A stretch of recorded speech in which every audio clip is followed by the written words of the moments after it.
Nakasuway na ba mo og pananom og balanghoy sa atong kabukiran aw lisod man pug sa syudad ta magtanom og balanghoy, no? So karon ipakita na ko ninyo nga niguro kog biran na niguro kog bunlot punuan sa balanghoy nga akong gitanom nga kuwang sa tubig ug kaayo ang yuta tungod sa kainit sa panahon. So kay wa man ko na kontento kay daghan magnahabilin nga gamot siguro to kay wa may unod. So ako pa nang pali-pali ang bato ug kuot-kuot sa yuta sa mga buho-buho ug nabay nahabilin nga unod ay nilang pud ginuton.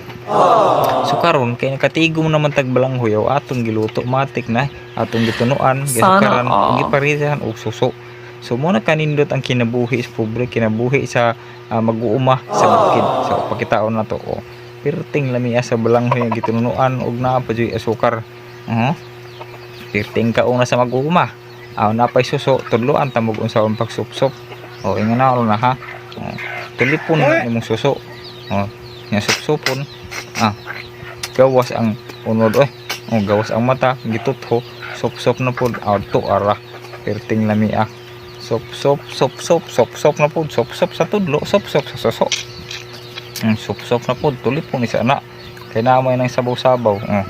Pakita ang simod, tulipon, sopon. To ara, no, niguro. Tangtang na ang kuan.